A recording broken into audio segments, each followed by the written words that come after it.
Amigos de Punto de Corte, volvemos con más de Punto de Corte Radio, a esta hora transmitiendo a través de nuestras redes sociales. Recuerden, en Twitter, Facebook y YouTube nos pueden ver en simultáneo en esas tres plataformas, todo como parte de la plataforma comunicacional Punto de Corte. A esta hora, ya cuando son las 10:02 de la mañana, vamos a comenzar con nuestro bloque de entrevistas para abordar un tema importante, algo que le hemos hecho seguimiento, por supuesto, desde que Venezuela ha sido el centro de atención de la justicia internacional y, por supuesto, de aquellos activistas y defensores de derechos humanos en el mundo y aquellas instancias que han encargado pues, de denunciar estas presuntas violaciones de derechos en nuestro país y también presuntos crímenes de lesa humanidad cometidos por la administración de Nicolás Maduro. Ayer veíamos cómo también se actualizaba el informe por parte de la alta comisionada para los derechos humanos, Michelle Bachelet, en donde continuaba denunciando no solamente la continuidad sistemática de las violaciones de derechos humanos en nuestro país, sino también su preocupación por la cantidad de detenidos y de eventos hechos en donde se persiguen activistas de derechos humanos. Esta cifra incluso que ha aumentado significativamente. Nosotros a esta hora tenemos aquí en Punto de Corte Radio a el abogado Rafael Narváez, quien es amigo de la casa, activista y defensor de los derechos humanos, a quien le doy los buenos días y la bienvenida a Punto de Corte Radio. ¿Cómo estás, Rafael? Sí, un gran abrazo y por supuesto un saludo a tus oyentes que son muchos. Gracias, Rafael. Fíjate, hay un punto interesante, ya que estaba mencionando pues este informe de Michelle Bachelet, a la cual pues le preocupa la cantidad de defensores de derechos humanos en Venezuela que han sido hostigados, perseguidos, incluso detenidos. Uno de los casos más emblemáticos en las últimas semanas ha sido el de Javier Tarazona, miembro de Fundarredes, así como otros dos integrantes de esta organización. Por supuesto, tengo que comenzar preguntándote cómo ves esta situación en un clima en donde el fiscal general designado por la constituyente asegura que están colaborando desde la Fiscalía General de la República con la Corte Penal Internacional, incluso con la ONU, para demostrar que no se están violando derechos humanos en Venezuela, pero en paralelo suceden este tipo de detenciones, ¿no, Rafael? Sí, el expediente que está en la Corte Penal Internacional y Venezuela es signatario del Estatuto de Roma. Quiero refrescar la memoria a los venezolanos. Él le da competencia y facultad a la Corte Penal Internacional para que vigile, observe los crímenes de lesa humanidad establecido en el artículo 7 del Estatuto de Roma. El año 2000 Venezuela firmó, suscribió y a partir del año 2002 ya Venezuela se somete a cualquier observancia, investigación y prueba de ello que se ha sustanciado un expediente que nadie lo va a mover. El esfuerzo del Estado es normal. Todo Estado que está sumergido en la violación sistemática en materia de derechos humanos está y tiene su obligación de defenderse. Es normal. Pero ese expediente sustanciado en varias oportunidades. Recuerda que Venezuela fue sometido a examen periódico de, de los altos comisionados anteriores a Bachelet.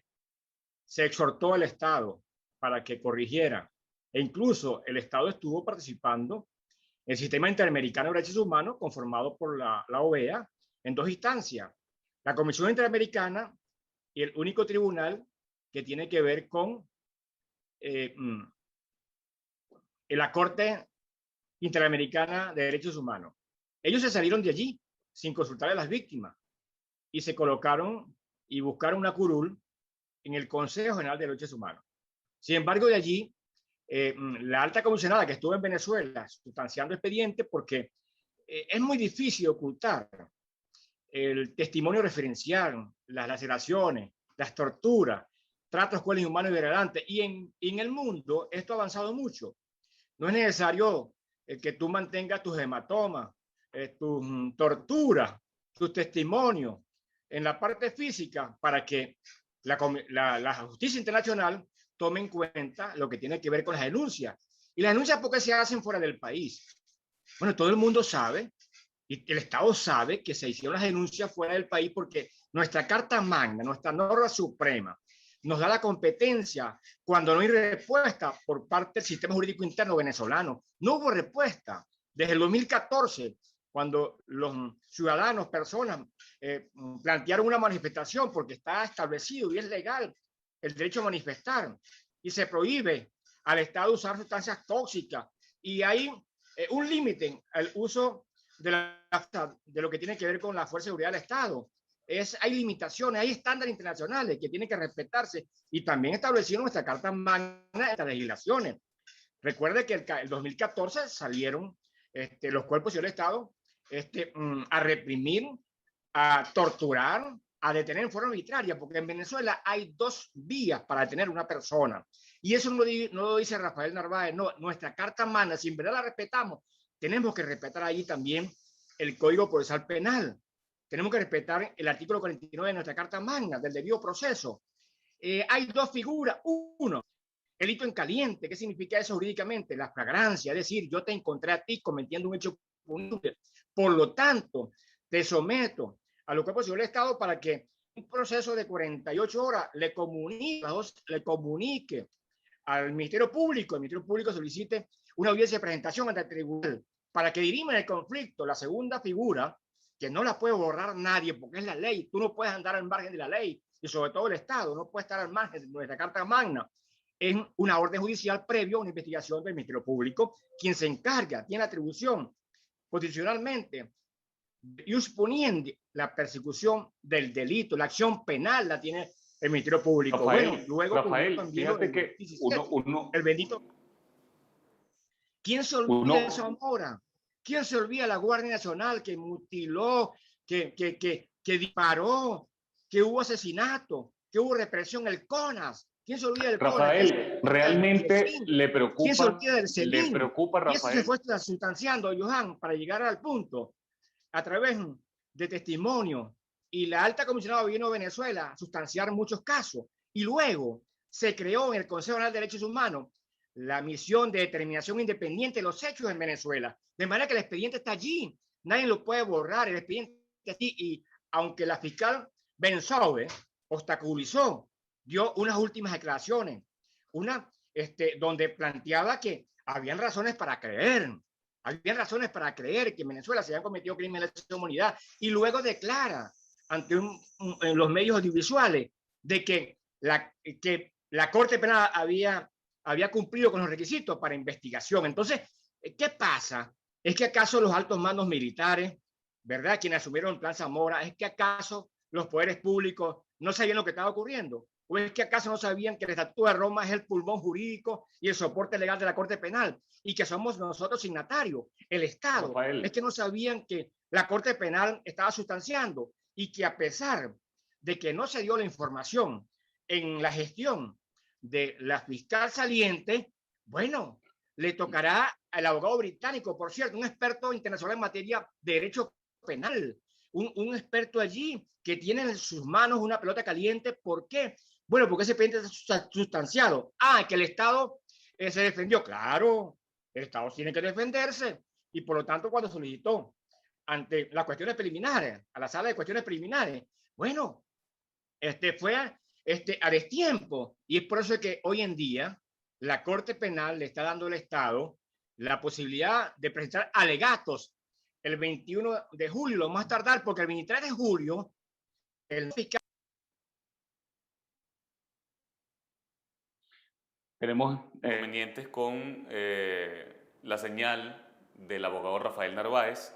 En este momento, pues él está planteando una situación bastante importante a tener en cuenta, ¿no? Todo lo que es el estatus de la investigación de la Corte Penal Internacional, en donde están investigando crímenes de lesa humanidad en Venezuela, presuntos crímenes cometidos por la administración de Nicolás Maduro. Esto supone también unos lapsos de tiempo bastante particulares que generan mucha expectativa. Esto es importante decirlo, genera mucha expectativa porque a su vez lo que son, por ejemplo, para este presente mes de julio, para el 21 de julio específicamente, se espera entonces que la fiscal de la República de Venezuela tenga que presentar apelaciones, así como bien lo menciona Rafael Narváez, para el 21 de julio, porque el 23 ya habría entonces una decisión por parte de la Corte Penal Internacional para continuar esta investigación. Rafael, volvimos a retomar tu audio, tuvimos un inconveniente, una interferencia en las comunicaciones, sin embargo, quisiera preguntarte algo, ¿no? Este planteamiento muy importante que tú estás haciendo, que debería generar preocupación en el seno del Ejecutivo, en todo el tren ejecutivo de Nicolás Maduro, pero realmente es así. O sea, la gente se pregunta, ¿en serio a Nicolás Maduro y a toda la administración de Maduro le preocupa que se estén investigando estos crímenes de lesa humanidad? ¿Le preocupan que sean señalados de violadores de derechos humanos en nuestro país? Porque pareciera que por hecho contrario siguen persiguiendo, siguen hostigando, siguen apresando no solamente a activistas, a dirigentes políticos, a ciudadanos pues, que se expresan a través de las redes sociales por manifestar su opinión contraria a las políticas públicas. Entonces, ¿realmente le preocupa este escenario internacional a la administración de Nicolás Maduro? Externamente, quizás no le preocupe, pero internamente sí le preocupa porque a pesar de la Corte Penal Internacional eh, mm, ha investigado en jefe de Estado en ejercicio, porque lo establece el articulado, en donde no hay privilegio para los altos mandos militares, no hay privilegio para los jefes de Estado en ejercicio, sí hay preocupación interna, porque a pesar de que este es un proceso lento, yo le digo a las víctimas, es un proceso lento. Y con mi experiencia por más de 38 años, ininterrumpido, debo hablarle con claridad a las víctimas, a los familiares. Es un proceso lento, un camino de espina, pero estamos avanzando en lo que tiene que ver con esta investigación, porque si el informe del 23 de julio, que Karim Khan va a activarlo y se va a firmar, ¿verdad? Y así aspiramos, viene la investigación y el Estado tiene derecho a la defensa, pero ya es un proceso que ante el mundo se está reconociendo que en Venezuela, lamentablemente, los derechos humanos viven el momento más oscuro, porque los altos mandos militares, cuando diseñaron el plan Zamora, sabían que estaban arremetiendo contra la ciudadanía, sabían que estaban saliéndose de la ley, y por supuesto la detención arbitraria y las desapariciones forzadas de personas y tortura, que son crímenes de lesa humanidad, ellos sabían, porque ellos conocen el Estatuto de Roma, de manera que tendrán que ellos que responder. Ahora, si el 23 de julio el fiscal Karim Khan no dice nada, nosotros seguimos trabajando, porque lamentablemente el Estado no para de violar sistemáticamente los derechos humanos. Lamentablemente el Estado hace caso omiso a la exhortación, se burla del informe de Bachelet, lo descalifica, pero es que lo que ha ocurrido en Venezuela en materia, por ejemplo, de salud, en materia de las vacunas, de lo que tiene que ver con la apartheid político, porque si no tienes el carnet de la patria no te vacunan. Eso también es un delito. Eso es la violación sistemática de derechos humanos en materia de derecho a la salud. Porque si el Estado no te da la salud, puedes ir a la pérdida de vida, que erosiona el primer derecho universal, como es el derecho a la vida. En el caso, por ejemplo, de la persecución política, sigue existiendo. En el caso de perseguir la disidencia, en el caso de lo que tiene que ver los servicios básicos. Es decir, el Estado no para de violar sistemáticamente los derechos humanos. Y cuando algún informe internacional, porque aquí no hay respuesta, se irritan, le da urticaria, se salen de control y empiezan a descalificar. No, nosotros vamos a seguir dentro del marco de la ley, sustanciando expedientes. Nosotros vamos a seguir pendientes de lo que pasa el 23 de julio. Y si no pasa nada, seguimos trabajando. Y le he explicado a las víctimas, porque los crímenes de violación grave de derechos humanos no van a prescribir. El brazo de la justicia tiene un brazo largo. Tenemos que tener fuerza y actuar con prueba, sustanciar expediente con seriedad. No podemos darle elementos al Estado para que te persigan. Tenemos que, por cierto, yo debo hacer una crítica aquí, con todo respeto, pero contundente.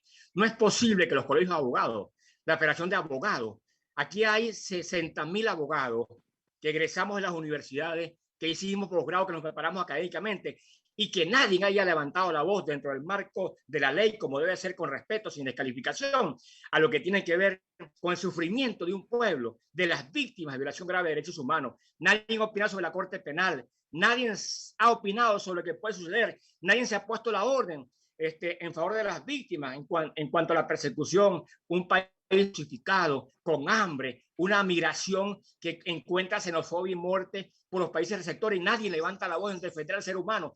Hemos perdido el sentido de pertenencia. ¿Qué pasa con los abogados? ¿Qué pasa con los activistas de derechos humanos? No podemos ser un activista de derechos humanos solamente para hablar de cifras, estadísticas. No, hay que plantear cosas en lo que tiene que ver con nuestro sistema jurídico. Tenemos las herramientas para plantear el Estado. Usted está al margen de la ley. Usted no puede tener a nadie en prisión arbitraria. Hay dos figuras, como lo dije anteriormente. Usted no puede encarcelar por más de 48, 72 horas a una persona porque el Código Penal condena cuando no se le informa a una persona, a su familiar o abogado de confianza que está detenido. Y ha pasado muchas veces cuando una persona está detenida por X circunstancias y esperan una semana, 3 días para informarle. Eso se llama desaparición forzada de personas. Eso se llama detención arbitraria y por tanto es nula la privación de libertad. Eso se llama violación del debido proceso, cuando no se te permite a ti que tu abogado de confianza, como lo establece el artículo 49 de nuestra Carta Magna, la magna sagrada de dentro del sistema jurídico, ya eso se viola lo que tiene que ver el derecho a la defensa, se viola lo que tiene que ver el derecho a la asistencia jurídica. Por lo tanto, el Estado sigue actuando al margen de la ley. Rafael, ¿Que están preocupados? Claro que están abogado. preocupados. Claro que están preocupados. Y los soldados también que se vieron muertos están preocupados, porque hay actores intelectuales y actores materiales, y la responsabilidad penal en la Corte Penal es individual.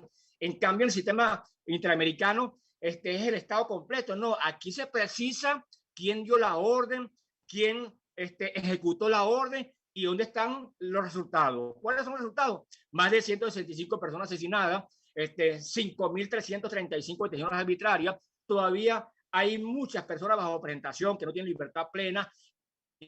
Más de 300 personas que se están pudriendo en las cárceles, en el SEBIN, en el DIGESIN, y un traslado irresponsable trasladando presos políticos a las cárceles comunes. Entonces tú te pones a revisar, el Estado no recapacita, el Estado no quiere entender que no se debe salir de la Carta Magna. El Estado tiene que comprender que tenemos pacto internacional de derechos humanos, y si no están de acuerdo con eso, bueno, bórrenlo. Bórrenlo, tiene una Asamblea Nacional con todo el poder, borren todo, borren los derechos humanos de la Carta Magna, borren preámbulo, borren todo lo que tiene que ver con la ley especial contra la tortura, detenciones arbitrarias que ellos mismos legislaron y fue un avance importante. Entonces, borren esa ventana importante jurídica que tiene la Carta Magna. Ahora, si no la borran, están incursos en violación sistemática en derechos humanos. Entonces, no se quejen cuando les toquen las puertas por parte de la justicia nacional o nacional, que respondan por qué cuando los muchachos se van a la calle, por qué los persiguieron, por qué los arremetieron, por qué los asesinaron. En el caso, por ejemplo, es algo muy importante y quiero reconocer que el Ministerio Público reconoció que el concejal Albán fue asesinado en el SEBIN y que Acosta Arévalo murió por las torturas allí en el DIGESIN. Dos elementos, Johan, que le sirven de una orientación jurídica, de un testimonio vivo y por lo tanto de un reconocimiento que para mí es válido, no importa que sea tarde, por parte del Ministerio Público, de que esas dos personas fueron asesinadas. De allí que entonces Rafael, el expediente le da fuerza a esta aclaratoria, y es lo que yo le digo a los familiares de las víctimas. No pierdan las esperanzas, porque la única esperanza que hay aquí en nuestro país es la Corte Penal Internacional. Rafael, justo quería llegar, fíjate, tú hablas de esperanzas. Esta investigación de la Corte Penal Internacional parece ser algo muy serio, muy importante y con unos precedentes bastante particulares, ¿no? Si mal no recuerdo, si llega a una conclusión de una sentencia como tal, sería contra Nicolás Maduro el primer presidente en ejercicio que sería sentenciado por la Corte Penal Internacional. Pero los lapsos de tiempo, porque tú mencionaste el término esperanza. Esta esperanza genera mucha expectativa, pero los tiempos en la justicia internacional son muy distintos incluso a la de la justicia en nuestro país y la de cualquier otro país. Pero, ¿cómo manejar eso? ¿Cómo manejar esa expectativa y esa esperanza? Porque esto pudiera pasar años para que haya una conclusión. Entonces, ¿realmente en qué estatus está en este momento esa investigación? ¿en qué estatus está como para que le digamos a la ciudadanía, mira, esto puede pasar tanto tiempo para que haya una conclusión final? O olvidémonos de esto por un buen tiempo, o al contrario, mira, esto puede, cuestión de semanas o meses, llegar a una realmente conclusión contra Nicolás Maduro. ¿Cuál es el estatus de esto? Bueno, en primer lugar, el estatus está allí, expediente en fase 3 con un informe que dejó la exfiscal Fatou Bensouda y que Karim Khan tiene que tomar decisión. Y ese informe le da mucha fuerza lo que el Ministerio Público aquí en Venezuela reconoció de estas muertes de estos dos ciudadanos, Albán y Acosta Arévalo. Acosta Arévalo por torturas, trato con el humano y degradante, que en la audiencia allí, según lo conversado con el abogado defensor, no aguantó, se lo llevaron y después murió. Esas son cosas importantes. Ahora, he mantenido desde el año 88, 84, un trabajo poco a poco. Es un camino de espinas, un camino de muchos obstáculos, pero con mucha fuerza, hablando con pruebas. Nunca encontrarás en mí descalificaciones a nadie, hablo con pruebas, hablo con testimonio de las víctimas. Y siempre le he dicho a las víctimas que uno tiene que ser como activista muy responsable, no crear falsas expectativas, no crear falsas expectativas porque eso sería algo muy duro. La pérdida de un hijo, el maltrato, la represión, el hostigamiento y después entonces que un activista le diga que no para tal fecha, no. Pero sí soy muy claro, con mi experiencia, mi olfato, mi experticia de muchos años, creo que el primer paso histórico en Latinoamérica es que ese informe preliminar se firme. Sería un avance sumamente importante. ¿Y por qué el avance? Porque lamentablemente el Estado sigue violando los derechos humanos. Que eso no me complace a mí, ni me sonríe, ni me alegro. No me alegro que el Estado esté en el banquillo de la Corte Penal Internacional, que eso no es posible, habiendo poderes públicos aquí que tienen que ser independientes externamente e independientes internamente. De manera que, ¿por qué acudimos? Bueno, porque no hubo respuesta por parte del Estado. Ahora, ese informe está allí. Ese informe no lo va a detener nadie, ni nadie lo va a vulnerar. Ese informe debe firmarse y al firmarse pasamos a la historia lamentable de oscuridad en derechos humanos, porque entonces la Corte Penal, quien tiene competencia y facultad, porque firmamos el Estatuto de Roma, se lo recuerdo, a investigar. Esa investigación son las dos partes que van a participar, tanto víctimas, victimarios, van a participar ahí en ese alto tribunal. Y eso va a ser un proceso, pero que en el mundo le va a traer muchos problemas al Estado venezolano porque está en el banquillo investigado y no va a haber autoridad moral para hablar de derechos civiles y políticos porque está investigado en el banquillo. La esperanza es esa, el tiempo es un tiempo lento, con mucha firmeza. Aspiramos que se firme ese informe y después entonces seguiremos trabajando, conversando, sustanciando con la aspiración de que el Estado cese en la persecución política, en el encarcelamiento, en la represión y cese en la violación sistemática de derechos humanos, porque no me alegro, no me consta que el Estado viole sistemáticamente al ser humano que está allí, muerto de hambre, sin servicios básicos, sin una vacuna, sin derecho a la salud, sin derecho a la alimentación, que ha generado un trabajo, una situación forzosa de desplazamiento a otros países, que el Libertador libertó y que hoy en día le expresan xenofobia, expresan represión y deportación, los Sí. desprecian. ¿Y por qué se fue la gente de nuestro país?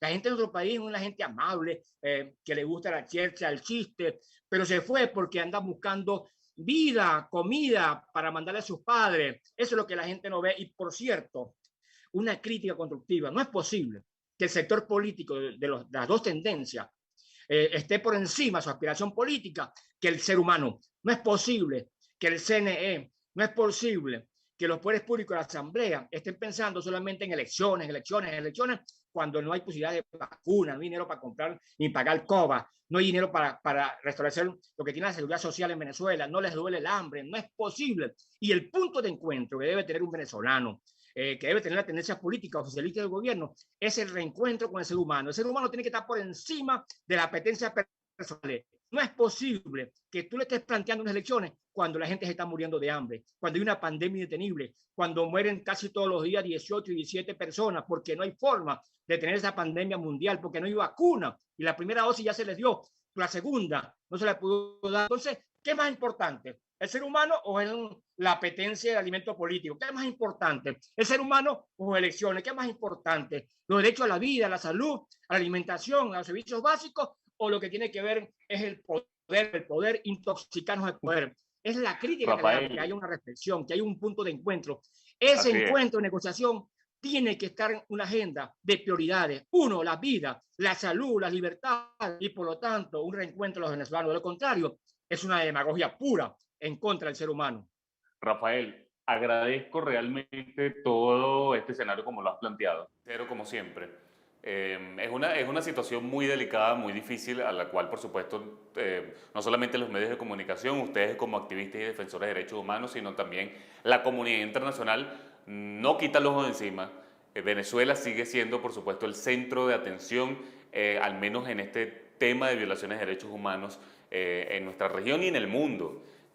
Por supuesto, vamos a seguir en estos contactos contigo, Rafael, para seguir analizando todo esto. Esperemos entonces esta próxima decisión, estos lapsos de tiempo establecidos por la Corte Penal Internacional, 21 y 23 de julio, para seguir analizando qué puede pasar con eso. Rafael, muchísimas gracias, se nos acabó el tiempo. Agradezco realmente que nos hayas atendido estos minutos. Adelante. Adelante. Un segundo, Iván. Cuando decidimos ser activistas por derechos humanos, cuando decidimos tener la misión de vida, con todo respeto, que hable en primera persona, yo no recibo medio de nadie, porque el dolor no se puede ser empleado del dolor. El activista de derechos humanos tiene que ser una persona a cambio de nada. Y tenemos que correr el riesgo de la libertad y lo que tiene que ver con la vida. Cuando decidimos asumir esto, se asume de verdad en favor del ser humano. El llamado mío es a todos los abogados, a todas las federaciones de abogados, todos los colegios, a los centros de derechos humanos, a las universidades del país, para que se activen, no en ningún gobierno, no, sino para que asuman la defensa de quienes son los oprimidos, los que no tienen voz, los que están allí esperando que tú tengas la posibilidad de decirle, aquí estoy yo, ahí está tu mano. Esa es mi exhortación y por supuesto, Johan, gracias por tu valentía. Es un tema muy álgido, muy difícil. Nosotros tenemos que aferrarnos más al Dios Todopoderoso para que nos mantenga vivos en libertad. Así es. Rafael Narváez, activista y defensor de derechos humanos, a quien agradezco estos minutos. Nosotros vamos a ir a otro corte comercial. Al regreso nos quedan algunas noticias que reseñar desde el portal de la casa www.pdctv.info. Recuerden que estamos transmitiendo en Twitter, hacemos un seguimiento de todo lo que dijo el abogado Rafael Narváez con hilos de tweets, @punto piso de corte, también en Facebook punto de corte y en nuestro canal de YouTube punto de corte TV, en donde pueden ver esta entrevista nuevamente, la pueden escuchar, la pueden compartir en sus grupos de WhatsApp, la pueden compartir en sus redes sociales, así como en nuestra reseña de todo lo que conversamos en estos minutos sobre materia de derechos humanos y violaciones de crímenes de lesa humanidad en Venezuela. Ya volvemos con más de Punto de Corte Radio. Rafael.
Amigos de Punto de Corte Radio, volvemos con más información a esta hora, ya cuando son las 10:30 de la mañana. Escuchaban pues el abogado Rafael Narváez. Son planteamientos interesantes que hay que tomarlos en cuenta, sobre todo en este tema de la expectativa, la esperanza que puede generar estas investigaciones en instancias internacionales a la administración de Nicolás Maduro por presuntas violaciones de derechos humanos y presuntos crímenes de lesa humanidad. Los tiempos. Muchos venezolanos se preguntan, pero ¿Qué pasa con los tiempos? ¿En cuánto tiempo puede haber una decisión final por parte de la Corte Penal Internacional? ¿Qué pasa si hay realmente una decisión final que enjuicie a Nicolás Maduro? Sería entonces un precedente histórico, el primer presidente en ejercicio que sea enjuiciado por la Corte Penal Internacional. Habría que ver entonces qué tanta capacidad o qué tanta, de alguna forma, qué tanto alcance puede tener una decisión como esta en Venezuela, ya que no hay un precedente histórico de un ejecutivo, por supuesto, en ejercicio. Al menos no en nuestra región.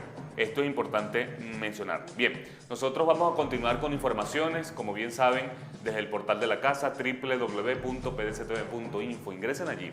Aprovecho la oportunidad también para recordarles no solamente el número telefónico, aquellos que nos ven y quieren pues comentar, quieren hacer algún tipo de denuncia, quieren preguntar algo, por supuesto, sobre algún tema de interés nacional e internacional, podemos con gusto leerlos. 0414-261-2263. 0414-261-2263. Como siempre, estamos allí activos con ese teléfono a través de mensajería de texto o a través de WhatsApp. En cualquiera de estas dos plataformas pueden escribirnos. Bien, vamos a continuar con las informaciones. Nosotros estábamos leyendo pues noticias antes de este bloque de entrevista sobre lo que es la posibilidad o esos presuntos quiebres internos dentro del Partido Socialista Unido de Venezuela, y estábamos mencionando un hecho que sucediera en el estado Vargas, en donde fue destituido el secretario general de gobierno, quien era parte del equipo de trabajo del difunto gobernador Jorge Luis García Carneiro. Pues esto ha demostrado estas disputas internas, pero vamos a pasar al lado de la oposición. Hay un tema muy polémico que ha generado un debate interesante en las redes sociales en las últimas horas, y es la vuelta del exilio de algunos dirigentes políticos de oposición. Ahí hablando específicamente del estado Vargas, pues el diputado por esa entidad, José Manuel Olivares, volvió hace 2 días a nuestro país. Él mismo publicó una fotografía en donde se encontraba en el estado Vargas, específicamente en La Guaira, junto con su compañía, la compañía por supuesto familiar, en donde mencionó pues que estaba de regreso, mencionó que tenía pues muchas intenciones pues de seguir luchando por la restitución de la democracia en nuestro país. Pero esto ha generado una pregunta interesante. ¿Qué pasa realmente con estos exilios? ¿Cómo es que si la administración de Nicolás Maduro supuestamente está arreciando la persecución contra activistas, defensores de derechos humanos, persecuciones políticas, inhabilitaciones, cómo es que pueden volver al país estos personajes políticos de oposición que se fueron hace unos 2, 3 años atrás e incluso mucho más tiempo? Mencionamos el caso de José Manuel Olivares, pero también, por ejemplo, está el caso del diputado Américo de Gracia, quien dijo que va a ser o tiene intenciones de ser candidato a gobernador del estado Bolívar. Estas son preguntas obvias que se generan en un clima, pues, por supuesto, de tensión política, a los cuales ninguno de ellos ha dicho que este retorno al país responde a negociaciones con la administración de Nicolás Maduro. Pero entonces, ¿cómo es posible que quienes estuvieron perseguidos por la justicia de nuestro país, que quienes tuvieron que verse forzados a irse al exilio, pueden volver en este momento? Esto es una pregunta lógica que por supuesto tendríamos que conversar con los actores principales, pero ellos ya han manifestado que no responde a ningún tipo de negociación y es obvio que tienen intereses electorales.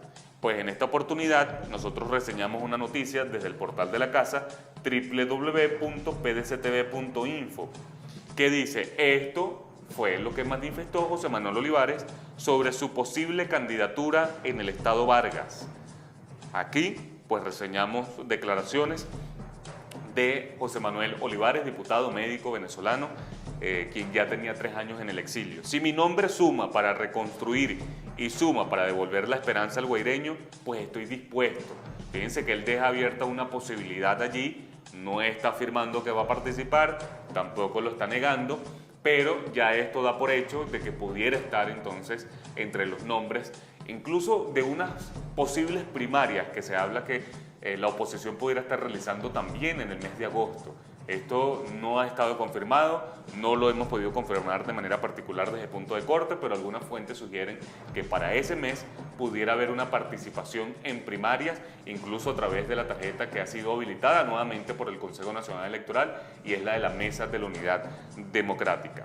Eso fue lo que dijo José Manuel Olivares al preguntarle por parte del equipo del medio digital El Pitazo sobre su posible candidatura. Me entusiasma la recuperación de la tarjeta de la unidad. Con esa tarjeta logramos el triunfo de las parlamentarias 2015. La gente siente hastío. El oficialismo se convirtió en una estructura de desprecio a los problemas de la gente. Nosotros tenemos que ser la opción que apuesta al futuro. Bien, parte entonces de sus declaraciones. Queda abierta ese debate allí. Ustedes pueden comentarnos a través de las redes sociales cuál es su opinión al respecto, y también, por supuesto, pueden compartir esta nota informativa a través de sus redes y de su teléfono para generar debate, ¿no? Es interesante porque además se viene una campaña electoral, estamos en un momento importante, al menos de elección de alcaldes y gobernadores para el próximo mes de noviembre, pero aún no hay una decisión formal por parte de la oposición de participar o no, que eso va, por supuesto, a variar mucho en la cantidad de venezolanos que participen en esas próximas elecciones. Bien, hablando de alcaldías y gobernaciones de oposición, ¿fueron realmente excluidas las alcaldías que están en manos de la oposición para un plan de vacunación? Esto lo denunció ayer Elías Ayet, quien es alcalde del municipio de Latillo, aquí en la Gran Caracas. Él dijo entonces que lamenta que los mandatarios municipales opositores hayan sido excluidos del plan de vacunación contra el COVID-19, sin embargo aclaró que siguen dispuestos a colaborar con las autoridades sanitarias nacionales. Yo lamento que las alcaldías de oposición hayan sido excluidas. Esto contrasta un poco con lo que ha manifestado Gustavo Duque en el municipio de Chacao, en donde ha habido algunos puntos de vacunación, en el municipio de Baruta también. Entonces, contrasta un poco, es contraproducente con lo que han dicho algunos otros alcaldes de oposición. Sin embargo, esto fue una denuncia hecha en medio de comunicación en horas de la mañana de ayer por parte de Elías Ayet. Es importante destacarlo, ¿no? Que las alcaldías de oposición fueron excluidas de un plan de vacunación. No sabemos pues si responde a una manipulación, no sabemos si responde a una realmente retaliación política, campaña electoral, pero de alguna forma sigue siendo una autoridad, y por eso nosotros lo reseñamos aquí en Punto de Corte. Bien, hablando del tema de la pandemia, hablando de la falta de un plan de vacunación, la administración de Nicolás Maduro reportó al menos hasta la hora de anoche, altas horas de la noche de ayer, 1.148 nuevos casos de COVID-19 en todo el país. Esto lo informó Delcy Rodríguez, vicepresidenta de dicha administración, quien aseguró que al menos en las últimas 24 horas los estados que mayor reportaron cantidad de casos positivos fueron Mérida, Falcón y Yaracuy, 180, 150 y 126 casos respectivamente. Lamentablemente también hubo 13 muertos en estas últimas 24 horas, por lo cual nosotros mantenemos la responsabilidad de seguir llamando a seguir utilizando, por supuesto, las medidas de protección, el uso del tapaboca en la medida que sea posible, e incluso aquellos que han logrado vacunarse. Esto no supone que están exentos pues, de seguir contagiándose, por el contrario, pueden seguir contagiándose, pero esta vacuna pues supone que disminuyen las posibilidades entonces de afecciones graves o incluso de morir consecuencias del COVID-19. Hablando de esto, pues la Federación Médica Venezolana exhortó a Nicolás Maduro a retirar el candidato vacunal Abdala de los planes de inmunización anti-COVID en Venezuela. Esto lo dijo el doctor Douglas León Natera, presidente de la Federación Médica Venezolana, quien exhortó entonces a retirar a esta candidata vacunal, quien se encuentra aún en fase 3 de experimentación, y que supone que a quien se le coloque es porque entonces forma parte de ese experimento. En Venezuela, pues según dijeron autoridades sanitarias de nuestro país, al menos hasta este fin de semana pasado, se habían vacunado al menos 10.000 personas con este candidato vacunal. Recuerden, no está aprobado por ninguna instancia internacional como una vacuna oficial contra el COVID-19. Además, este candidato vacunal tiene 3 dosis, por lo cual también supone quizás un mayor problema logístico para colocarlo, pero de alguna forma ya en algunos sectores de la Gran Caracas se está llevando a cabo este plan de vacunación con este candidato vacunar. Esto fue un exhorto de la Federación Médica Venezolana. Todo esto que estamos reseñando a esta hora, 10:40 de la mañana, está en nuestro portal de noticias www.pdctv.info. Bien, seguimos con materia de COVID, pero también que tiene que ver con materia política. El gobernador del chavismo que dijo que nuevamente ha sido contagiado con COVID-19. ¿Quién es ese gobernador? Pues aquí en una nota informativa en www.pdctv.info se los informamos. Nuevamente, Rafael Lacaba informó que por tercera vez ha sido contagiado con COVID-19. Pues mucho es el escepticismo que ya hay sobre la figura de Rafael Lacaba. Mucho es pues la polémica que genera su misma persona por sus respuestas, no solamente en las redes sociales, por sus actitudes, por su gestión, que más allá de que sea buena o mala en la entidad, pues un personaje bastante polémico y muy particular en nuestro país. Pues algunos dicen pues que forma parte de una burda manipulación solamente con fines políticos. Esta tercera vez que ha sido contagiado con COVID-19. Bien, es parte de las informaciones, importante seguir destacándolo nosotros como medios de comunicación. A propósito de ello, Julio Borges, quien es comisionado de la administración de Juan Guaidó, al menos en los Estados Unidos, advirtió que Nicolás Maduro pretende financiar vacunas anti-COVID a otros países de la región, específicamente a los países que pertenecen al ALBA. El comisionado de Juan Guaidó para las Relaciones Exteriores, Julio Borges, denunció este martes la pretensión de la administración de Nicolás Maduro con respecto a las vacunas anti-COVID.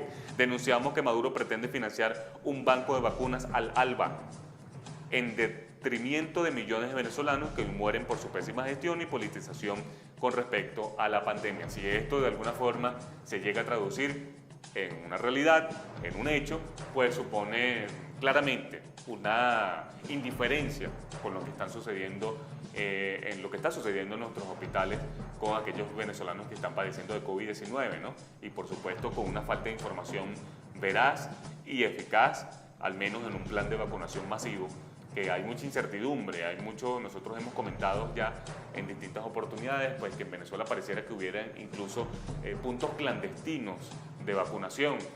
Hay algunos puntos dispuestos por las autoridades sanitarias que es de fácil acceso, otros que son muy difíciles, que son largas horas de colas para poder ser vacunado. Otros casos también denunciados en redes sociales que, por ejemplo, pudo colocarse la primera dosis de alguna de las dos vacunas, rusa o china, y cuando iba a optar por la segunda dosis ya en los días dispuestos por las autoridades sanitarias, pues no había esta dosis, tienen que esperar más tiempo, hay mucha incertidumbre con que si realmente deja de hacer efecto esta primera dosis, si deja pasar mucho tiempo. Entonces, bueno, hay mucho escepticismo, mucha incertidumbre en los venezolanos, pues por motivo de una información clara, ¿no? Y eficaz para lo que pueda ser un plan de vacunación masivo. Finalizamos ya el resumen de noticias comentando pues una preocupación de la Organización Mundial de la Salud en cuanto a precisamente estos planes de vacunación. La OMS ha calificado como una pandemia en dos velocidades sobre lo que es la desigualdad de inmunización en el mundo. Fíjense que Tedros Adhanom, quien es el presidente, director de la Organización Mundial de la Salud, mencionó pues que hay dos realidades en cuanto al plan de vacunación. Países que realmente están vacunando pues a todos sus ciudadanos, incluso aquellos migrantes, personas que están ilegalizadas. Por ejemplo, en los Estados Unidos a las personas incluso se les incentiva pagándoles y se les incentiva dándoles bonos para que puedan vacunarse contra el COVID-19. Y hay por el contrario otros países como nuestro país, lamentablemente, en donde ya como mencionamos, hay mucha incertidumbre, hay falta de información sobre cómo vacunarse, dónde vacunarse y cuál es la vacuna que se le va a colocar. Esto sumado, por supuesto, a la implementación de este candidato vacunal, Abdala. Hay dos realidades en el mundo. Esto le preocupa a la Organización Mundial de la Salud, que por cierto ha reportado ya casi 4 millones de personas fallecidas consecuencias del COVID-19. Esto responde a la cifra de la última actualización de lo que es esta pandemia que ya lleva un poco más de 2 años en el mundo. Nosotros de esta manera finalizamos el resumen de noticias y también el programa de Punto de Corte de Radio del día de hoy, agradeciéndoles a todos los que se conectaron durante esta hora y un poco más, casi 2 horas de transmisión, casi hora y media específicamente de transmisión. Les recordamos pues que a partir del próximo lunes esperemos estar de vuelta a través de la señal de Fe y Alegría 105.7 FM 1390M, en donde vamos a activar también pues nuestro sistema de mensajería de texto, el cual tanto ustedes que nos ven a través de las redes sociales como aquellos que nos quieran escuchar a través de la emisora Fe y Alegría, pueden escribirnos por allí sus comentarios, denuncias y preguntas. Los invito a que se mantengan muy alerta pues, de nuestras redes sociales. Hay noticias de interés nacional e internacional que se están produciendo en este momento, que nosotros estamos allí, todo nuestro equipo de periodistas montados, pues reportando todo este acontecer. Y en nuestro portal de noticias, www.pdctv.info. Se despide en el control técnico Dani Martínez y en la locución Joan Álvarez, certificado locutor número 53011, @Joan Álvarez R. Así me pueden seguir tanto en Twitter como en Instagram. Por allí también pueden dejar sus comentarios y con gusto conversaremos y debatiremos sobre cualquier tema de interés nacional e internacional. Que tengan todos el mejor día posible. Será hasta el día de mañana jueves a la misma hora, por aquí, por la misma señal. Las 3 redes sociales, Twitter, Facebook y YouTube, a las 9:30 de la mañana, punto de corte radio.